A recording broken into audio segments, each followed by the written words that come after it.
Olá, aqui é o professor Tirão Borba. Vamos conversar um pouco sobre o novo ensino médio e essa notícia que já está sendo amplamente divulgada na imprensa da suspensão da adequação do Enem para 2024 a esse novo ensino médio. Ah, Tirão, mas por que 2024? Por que essa data é importante? Primeiramente, o novo ensino médio ele começou a ser, vamos dizer assim, adequado nos entes federativos estaduais em 2022. Quer dizer, em 2022 nós tivemos o primeiro ano. Em 2023, esse ano, nós estamos tendo o segundo ano do novo ensino médio. Então, em 2024, teremos o terceiro ano, quer dizer, o primeiro ciclo de formandos do novo ensino médio e faria um Enem já adequado às propostas desse novo ensino médio. A primeira coisa que a gente precisa discutir é o seguinte: como é que ficam esses alunos? Eles, se mantiver o Enem no modelo passado, eles vão ser prejudicados?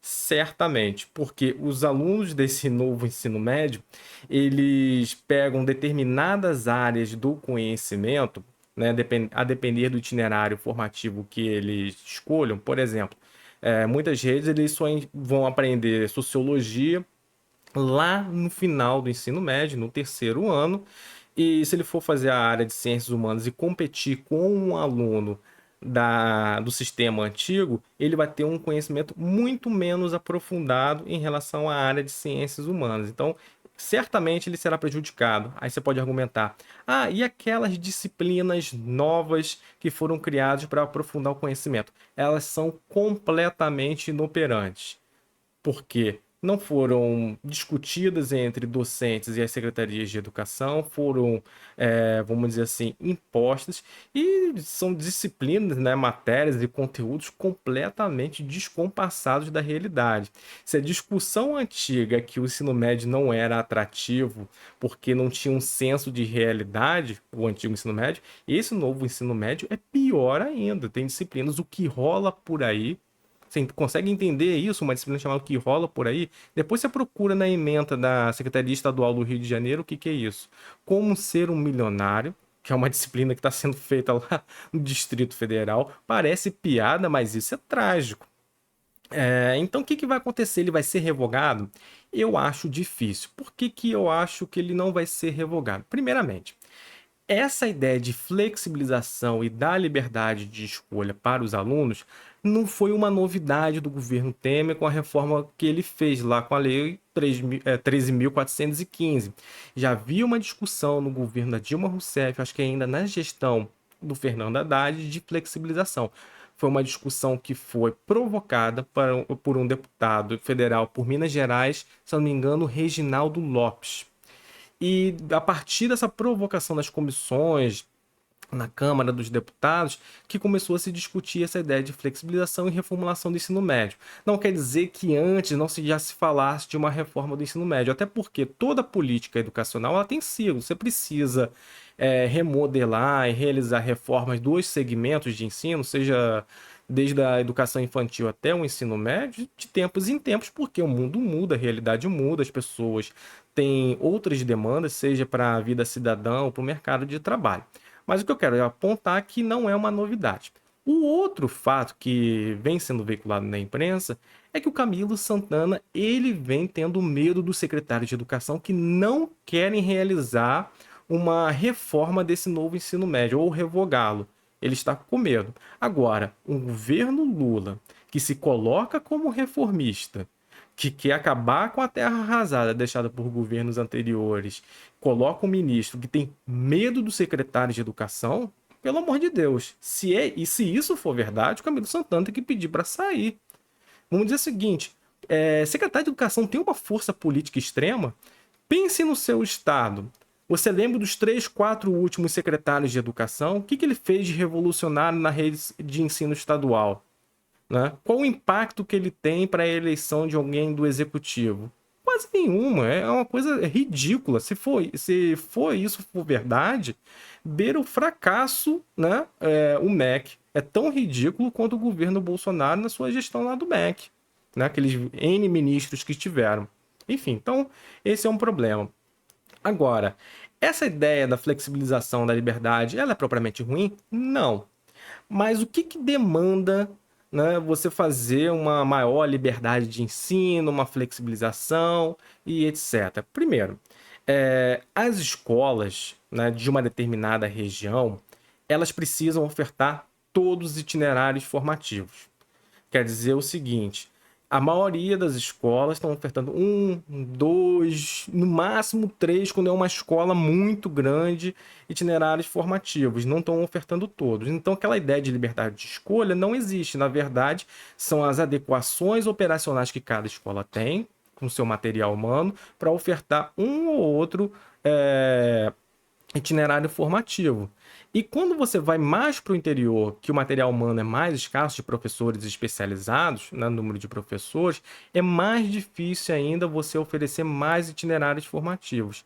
Para que esses itinerários formativos funcionem, você precisa aumentar o número de professores, aumentar a sua carga horária na escola, e que muitos secretários de educação são reticentes a fazer.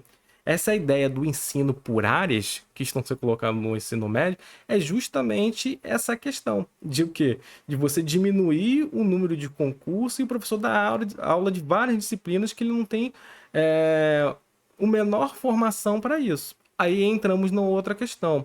A gente precisaria o quê? Para essa adequação dos itinerários, que os professores passassem alguns anos, não poucos, fazendo o quê? Novas qualificações, novas formações, especializações para dar aula de várias outras disciplinas. E isso não aconteceu. As secretarias de educação foram altamente relapsos. E também o governo federal, nesses últimos anos, né, desde o governo Temer, que implementou essa reforma. Foi uma coisa completamente irresponsável. E outro fato é para quem está saindo da universidade e entrando no mercado profissional docente, ele precisaria já ter enfrentado uma reforma universitária nos cursos de licenciatura. Então, por questões operacionais, nada disso aconteceu e por isso esse novo ensino médio ele é inoperante.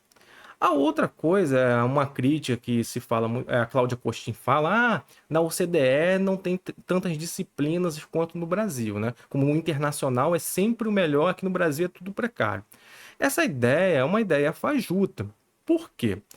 A questão de você ter uma disciplina escolar não é uma transposição do saber universitário para as escolas. As escolas têm demandas próprias e criam organizações disciplinares de acordo com a necessidade da realidade prática daquela comunidade escolar.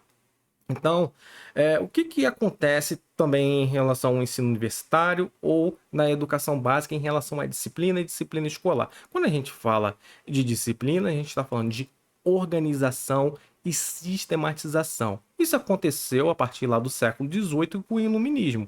O que a gente entende? Que o ser humano ele é limitado no entendimento integral da realidade de uma vez. Então, nós fatiamos a realidade para compreender ela por partes. Então, por isso que nasceram o quê? As disciplinas ou as áreas de conhecimento. Então, quando a matemática se torna uma disciplina, ela vai disciplinar a sua mente a olhar a realidade a partir dos números. Ou a história vai disciplinar a sua mente a olhar a realidade a partir da relação do homem com o tempo. E por aí vai.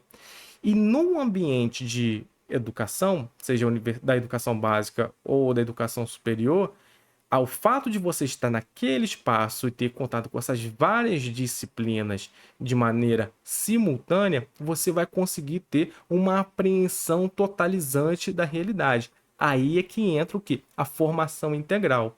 Quando a gente está especializando por itinerários que aprisionam mais os estudantes do que realmente libertam, a gente está negando a educação integral ao aluno. Então, esse é um ponto fundamental.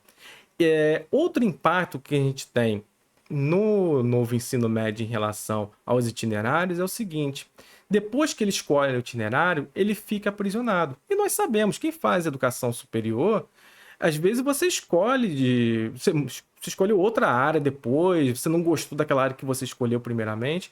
Como que ele vai ter acesso as outras áreas de conhecimento que não foram ofertadas no ensino médio? Ou mesmo no ensino médio, depois que ele escolheu, no primeiro ano do ensino médio, um garoto de 14, 15 anos, uma área, ele vai levar isso até o terceiro ano? Ele não vai mudar?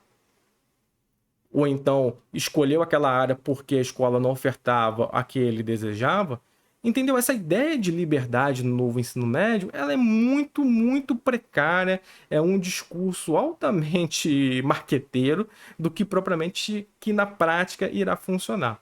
Então, pense nisso, pense com as ciências humanas. Até a próxima. Compartilhe o vídeo.